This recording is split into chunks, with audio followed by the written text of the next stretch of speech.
आइए अपने वीडियो को प्रारंभ करते हैं। सबसे पहले बात मैं आप लोगों को कुछ इन वीडियो में क्या बतलाने वाला हूं। जैसे कि दो प्रश्न दिख रहे हैं, ए दिया हुआ है और दूसरा प्रश्न में ये ए दिया हुआ है। इन दोनों का मैं व्युत्क्रम ज्ञात करूंगा। याद रखिएगा, जब भी ये बोलते हैं तो कई लोग ए इनवर्स निकालने के लिए बोलो तो कई बार इसी का ऐसे लिख देते हैं, रो को कॉलम में 1 2 1 और कॉलम को रो में। ये वाला चीज ए इनवर्स नहीं निकालने बोल रहा है। यहाँ पे जब हम व्युत्क्रम की बात करते हैं तो ये मल्टीप्लिकेटिव इनवर्स और एक रो ऑपरेशन लगा करके ये बोल रहा है प्रारंभिक संक्रिया का उपयोग करके। तो प्रारंभिक संक्रियाओं का उपयोग करके हमें ए इनवर्स ज्ञात करना है और इसके लिए जो तरीका होता है वो ए इक्वल्स टू आई ए होता है। एक और तरीके से इसे लिखा जाता है I equals to A inverse ए। इन दोनों में कोई अंतर नहीं है। अगर मैं इसी आई को यहां रख करके इस ए को इधर ले जाऊं तो ये ए इनवर्स बनेगा और एक ऑलरेडी ए यहां पे था तो ए I equals to A inverse. तो ये और ये सेम है, इन्हें दोनों प्रकार से लिखा जा सकता है। अच्छा, अब कई लोगों में इसमें बहुत सी गलतियां कर लेते हैं, जबकि ये इतना इजी है फिर भी इसे क्यों सही तरीके से नहीं कर पाते, या कई लोग करते हैं तो बहुत ही कठिनतम दिशा में मुड़ जाते हैं और बहुत कठिन तरीके से करते हैं। एक सरलतम और एक सीक्वेंस और एक जो बनाने का तरीका होता है वो उन्हें नहीं मिल पाता। तो इस वीडियो को पूरा देखेंगे, लास्ट तक देखेंगे तो आप लोगों को बनाने का तरीका समझ में आ जाएगा। बहुत इजी तरीके से आप लोग इस प्रश्न को हल कर पाएंगे। मैं पहला प्रश्न ले रहा हूं और इसमें एक नियम को बतलाऊंगा, बशर्ते कि आप सिर्फ नियम देख के वीडियो को बंद नहीं करेंगे, पूरा वीडियो को देखेंगे, प्रश्न हल होते हुए अंत तक देखेंगे, तब आप उसे अप्लाई करना भी सीख पाएंगे। प्रश्न पहला दिया हुआ है 1 2 1 3 2 3 1 1 2 1 2 1 3 2 3 1 1 2। ये है हमारा ए और हमें मालूम है क्योंकि हमें मालूम है कि ए दिया हुआ है और ए इक्वल्स टू आई ए होता है, इसलिए देन ए की वैल्यू हमें जो दी हुई है वो रख लेते हैं 1 2 1 3 2 3 और 1 1 2 इक्वल्स टू आई। आई उसी ऑर्डर का लेना होता है जिस ऑर्डर का ये है। तो ये 3 क्रॉस 3 का है, ऑर्डर निकालना आप लोग प्रीवियस वीडियो से देख लीजिएगा। तो ये 1 0 0 0 1 0 0 0 1 ये आई होगा। आई क्या होता है? जिसके डायगोनल एलिमेंट्स में 1 1 1 हो इनटू ए। जो ये था ए इक्वल्स टू आई ए, तो ये ए है जो क्वेश्चन में दिया था, आई ये है और ए का मल्टीप्लाई है। अब एक्चुअली हमें करना क्या होता है, हमें करना होता है कि इसे हमें ओनली रो ऑपरेशन लगा करके इस प्रकार से चेंज करना है कि ये आई बन जाए। आई बन जाए मतलब ये इस रूप में कन्वर्ट होने लगे, पर यहां पे 1 आ जाए, यहां पे 1 आ जाए, यहां पे 1 आ जाए, यही हमारी कोशिश होती है। अब इसके साथ साथ में जो ऑपरेशन इसको परिवर्तित करने के लिए यानी कि इसको आई बनाने के लिए हम लगाएंगे, वही ऑपरेशन इधर भी अप्लाई करते चलेंगे। तो खुद ब खुद हम पाएंगे कि इसके साथ साथ इसमें भी कोई चेंजेस आएंगे, इस ऑपरेशन की वजह से इसमें भी चेंजेस आएंगे। तो हमें ऑपरेशन, कई लोग क्या करते हैं, इसमें ऑपरेशन लगाना शुरू करते हैं, इसमें कोई चेंजेस, इसमें चेंजेस नहीं करना है बाबा, इसमें चेंजेस करना है और इस प्रकार चेंजेस करना है इसमें कि ये आई बने, 3 क्रॉस 3 का इनवॉल्यूंटरी मैट्रिसेस बन जाए, डायगोनल मैट्रिसेस बन जाए। इसके बाद में इसे इसके कारण इसमें खुद भी खुद चेंजेस आ जाएंगे। अच्छा, क्या रूल्स हैं? मैं बोल रहा था कुछ रूल्स बताने वाले हैं। तो पहला रूल ये होता है कि हमेशा A11 का एलिमेंट, जो A11 का एलिमेंट है वो हमेशा 0 ना हो। ठीक है, सबसे पहले ये गौर करना होता है। तो A11 का एलिमेंट यानी कि फर्स्ट रो फर्स्ट कॉलम का जो एलिमेंट है, यानी कि ये वाला एलिमेंट कभी भी 0 नहीं होना चाहिए। 0 नहीं होना चाहिए तो क्या होना चाहिए?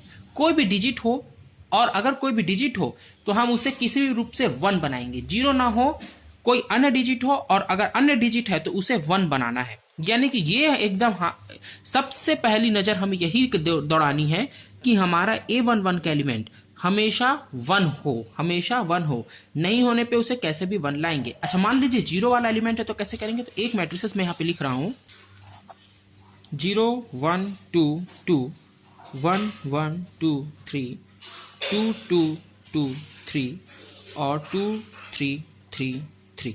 अब देखिए, इसमें वही कंडीशन है कि इसमें पहला एलिमेंट 0 दिया हुआ है, तो इसे मैं 0 से, मैंने बोला है कि A11 का एलिमेंट कभी भी 0 नहीं होना चाहिए, तो ये तो 0 है, तो कैसे करें? तो हमें मालूम है कि मैट्रिसेस का एक रूल होता है कि मैं चाहूं तो R1 इंटरचेंज R2 कर सकता हूं R1 इंटरचेंज R2। तो मैं क्या करूंगा, इस रो 2 को रो 1 की जगह में लिख दूंगा और इस रो 1 को रो 2 की जगह में लिख दूंगा, और इससे इसमें कोई परिवर्तन नहीं होगा क्योंकि मैट्रिसेस इसको अलाउ करता है। तो बस यही करना है, इसको ऊपर लिख दीजिए 1 1 2 3 और 0 1 2 2, नीचे वाला में तो कोई चेंजेस किए ही नहीं है, 2 3 3 3। बस इसमें गौर ये करना है कि हमें एक तो रो का ऑपरेशन ही लगाना है, दूसरी चीज बड़े ही सावधानी पूर्वक इन चीजों को हल करना है। जो इस साइड करना है वो इस साइड भी करते चलना। तो आप लोगों को समझ में आ गया होगा कि पहला एलिमेंट को 1 बनाने के क्या तरीके होते हैं। अच्छा, मान लीजिए यहाँ पे भी कोई 1 वाला एलिमेंट नहीं देता, तब क्या करते? तब ऐसा करते कि इन दोनों को सॉल्व करके पहले किसी एक में 1 लाते, किसी दो को सॉल्व करके किसी एक में 1 लाते और उस 1 को फिर इसी प्रकार इंटरचेंज करते। लेकिन ये तो कंफर्म है कि यहाँ पे 1 रहना चाहिए। अच्छा, यहाँ पे 1 लाए क्यों? इतनी मेहनत करके जब मैं यहाँ पे 1 लाया तो क्यों लाया? तो दूसरा नियम इसका होता है, और इसे नोट में लिखिएगा, कि A11 के नीचे A11 के प्राप्त 1 की सहायता से नीचे के सभी एलिमेंट्स को 0 बनाओ, नीचे के सभी एलिमेंट्स को 0 बनाओ। अब ये यहां पे जो हमें 1 मिला है ना, इसी की सहायता से इसके नीचे के दोनों एलिमेंट्स को हमें क्या बनाना है? 0 बनाना है, इसको और इसको। यही तरीका होता है इसको सॉल्व करने का। तो आइए इसको सॉल्व करते हैं। अब हम जो ऑपरेशन लगाने जा रहे हैं 1 2 1, उसको वैसे ही लिखा, सेकंड रो को भी मैं वैसे ही लिख रहा हूं। मैं सबसे पहले चेंज कर रहा हूं लास्ट रो को। लास्ट रो क्या था हमारा?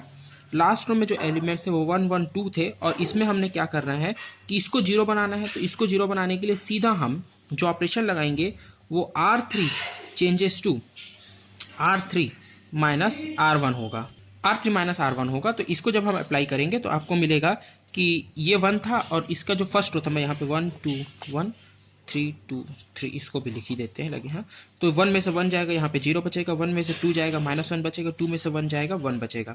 ये हमें प्राप्त होगा। और क्योंकि मैंने बोला है कि जो इधर करते चल रहे हैं वो इधर भी करते चल रहे हैं, तो इधर था 1 0 0 0 1 0 0 0 1 इंटू A। तो इसमें जब हम अप्लाई करेंगे तो क्योंकि हमने जो यहाँ पे किया वो R3 माइनस R1 है, यानी कि इसमें से इसको माइनस किया है, तो 0 में से 1 जाएगा, यहाँ में -1 बचेगा, यहाँ 0 रहेगा, यहाँ 1 रहेगा, 1 0 0 0 1 0 इंटू A। अब अगले स्टेप में क्या करना है? अभी ये 0 नहीं हुआ है तो इसको 0 करेंगे। तो R2 में अपन चेंजेस करने जा रहे हैं, और R2 में क्या चेंजेस करने वाले हैं? R2 माइनस, इसमें क्या करेंगे कि ये 0 बन जाएगा, तो इसमें 3 का मल्टीप्लाई करके अगर मैं इसमें माइनस कर दूं, अभी मेरा टारगेट ये नहीं है ना, मैं सिर्फ इस 3 को 0 बनाने का लक्ष्य रख के चल रहा हूं। तो मैं इसी एलिमेंट को देखूंगा क्योंकि मैं रो ऑपरेशन लगाना है।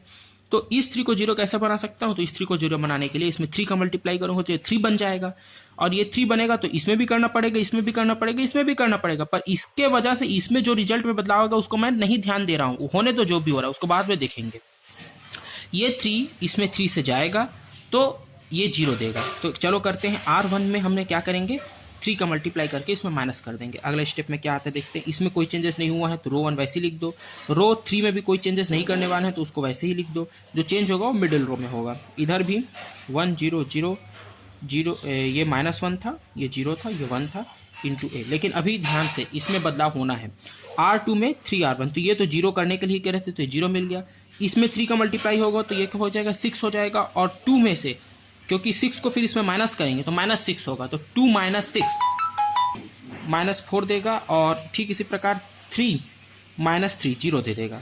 इसमें भी करेंगे तो इसमें भी 3 का मल्टीप्लाई करके इसमें सब्सट्रैक्ट करेंगे तो ये तो 3 होगा, और जब इसमें सब्सट्रैक्ट करेंगे तो -3 होगा।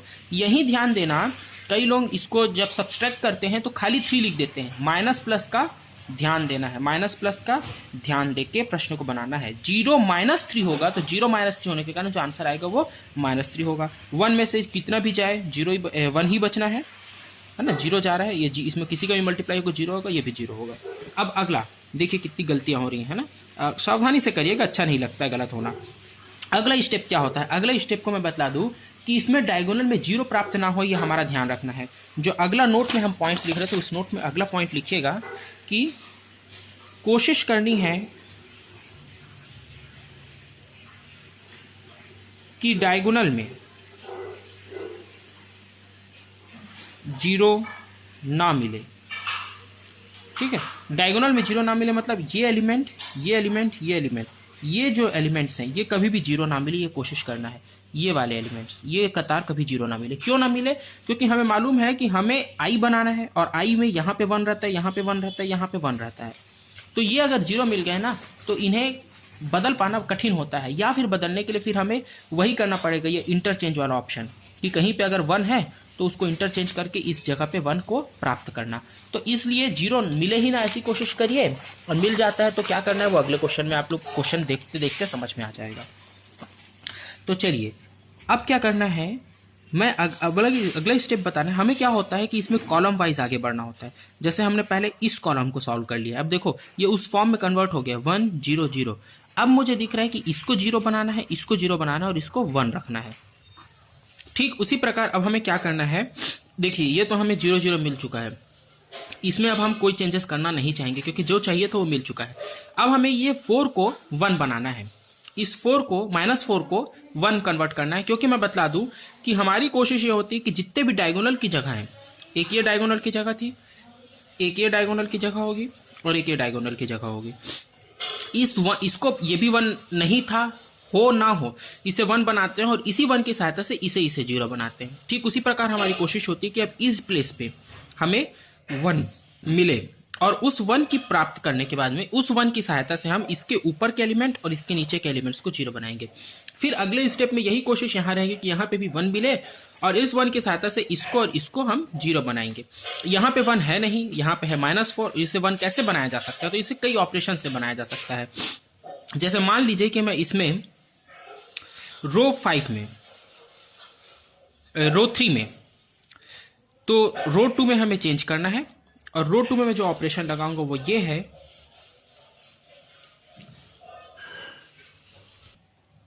मैं इसे सीधे -1/4 से डिवाइड कर देता हूं ना, तो R2 -1/4 से डिवाइड कर देने पे R2 को क्या मिलेगा।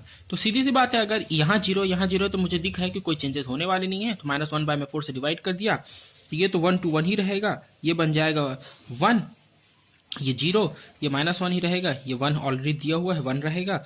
और जो इधर चेंजेस आएंगे वो ये होंगे कि 1 0 0, -3/4 1/4 0, -1 0 1। अगला स्टेप होगा कि ये 1 बन गया। अब इसको 1 बनाने का कारण क्या था कि इसके मदद से इसके ऊपर और इसके नीचे के एलिमेंट्स को 0 बनाएंगे। तो चलिए वो ऑपरेशन लगाते हैं।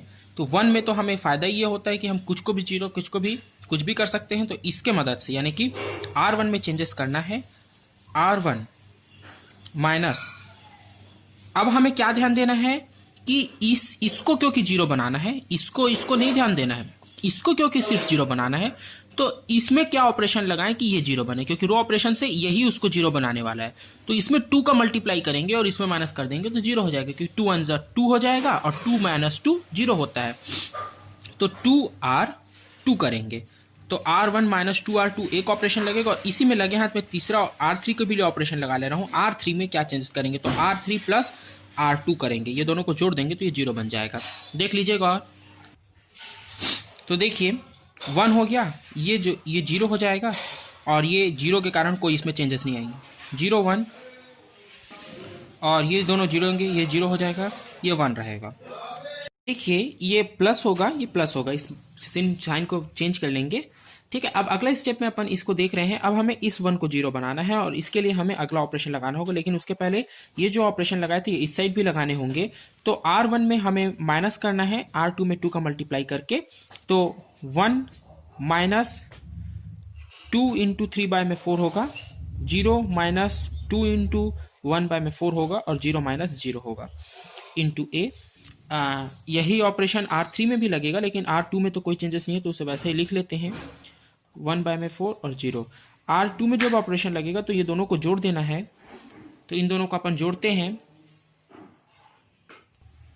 तो 3/4 और ये -1 था तो ये -1, और ये दोनों जुड़ेंगे तो 1/4 आ जाएगा और ये दोनों जुड़ेंगे तो 1 आ जाएगा, ये आ गया। अब अगले स्टेप में क्या करना है, इस 1 को 0 बनाने के लिए अपन क्या करेंगे, मैं R3 और R1 को जोड़ दूंगा। तो R3 और R1 को जब सब्सट्रैक्ट करूंगा, सॉरी R1 - R2 करूंगा और R1 में चेंजेस हो रहा है, तो इस ऑपरेशन से क्या होगा हमारा, अब ये और ये कटेगा तो 1 0 0 आएगा। अब करके देखिएगा, 0 1 0 आएगा, 0 0 1 आएगा। और जब इधर भी ये ऑपरेशन लगाएंगे तो हमें क्योंकि R1 में चेंजेस करना है, यानी कि यहाँ पे जो रिजल्ट आएगा उसमें बदलाव करना है। तो थोड़ा गौर कर लेते हैं, ये 2 और 2 तो 3/2 आएगा और 1 - 3/2, तो 1 - 3/2 क्या होगा, 2 माइनस 3/2 तो -1/2 आएगा, -1/2 यहाँ पे आएगा। और इसमें इसको सब्सट्रैक्ट करना है, यानी कि -0, -0 नहीं होगा जी, ये तो -0 में इसका लगा दिया। इसमें जो आंसर आएगा, तो इसमें क्या आंसर आएगा, 3/4 -1, यानी कि 3 - 4/4, 3 - 4 यानी -1/4, -1/4 को माइनस किए इसलिए प्लस हो जाएगा। ठीक इसी प्रकार से यहाँ पे जो आंसर आएगा, ये 2 × 4 होगा, तो 1/2 आएगा, 1/2 माइनस में आएगा, तो -1/2 आ गया। ठीक है, -1/2 आया, और इसमें इसको 1/4 को अपन को क्या करना है, ऐड करना है, सब्सट्रैक्ट करना है। और यहाँ पे है, ये तो 0 है, और 0 में ये -1 हो जाएगा ये, और ये तो 3/4 ही रहना है, ये 1/4 ही रहना है, ये 0 रहना है, ये 3/4 -1 हुआ तो कितना आया था, 1/4 आया था, 1/4 आया था माइनस में, -1/4 आया था, और ये कितना है, 1/4 आया, और ये 1, इसमें कोई चेंजेस नहीं हुआ है, इंटू ए बना हुआ है। अब इसको जब सॉल्व करेंगे तो जो हमारा फाइनल आंसर आने वाला है, वो फाइनल आंसर आ जाएगा, यहीं पे लिख लेते हैं एडजस्ट करके। इसका एलसीएम निकालिए तो 4 एलसीएम आएगा, तो जब आंसर आएगा वो आएगा, दोनों का कटने के बाद में 1/4 माइनस में आएगा कि प्लस में आएगा। देखिए अपन क्या करते हैं कि जब इसको सॉल्व किए तो ये हमारा 2/4 आएगा, -2/4। मैं इस 2 को कट नहीं करूंगा, 2 को 4 से डिवाइड किया ना, ये नहीं करके मैं 4 को रहने दे रहा हूं, क्योंकि 4 हमारा यहाँ पे हर जगह, यहाँ पे भी 4 आ रहा है, तो ये 4 और ये 4 ऐड करने में अच्छा जाएगा। तो -2/4 आया, प्लस 1/4 आया, तो -2/4 और प्लस 1/4 को जब अपन सॉल्व करेंगे तो हम लोग को 1/4 देगा। इन दोनों को सॉल्व करेंगे तो 1/4 में से 1/2 जाएगा, तो माइनस दोनों ऐड हो जाएंगे, तो 3 में कितना बचेगा, 3/4 बचेगा, पर आंसर माइनस में बचेगा, और इधर -1 ही आना है, और इधर -1 आना है, और इधर आएगा अपना 3/4, 1/4, 0, और लास्ट वाला एलिमेंट भी यही रहेगा, -1/4, 1/4 और 1। तो आप लोग समझ गए होंगे कि क्वेश्चन कैसे सॉल्व होता है, इस प्रकार से सॉल्व होगा। अब कई लोग कहते हैं माइनस प्लस का, तो माइनस का अगर आप मल्टीप्लाई करेंगे तो इसमें कैसे होगा माइनस का मल्टीप्लाई, किसी एक रो या किसी एक कॉलम में माइनस का मल्टीप्लाई होगा। तो अगर किसी तीन एलिमेंट्स में इसमें अंतर आया है, 3 एलिमेंट्स में, तो फिर वो माइनस का मल्टीप्लाई या प्लस का मल्टीप्लाई करके आप उसे बैलेंस कर सकते हैं।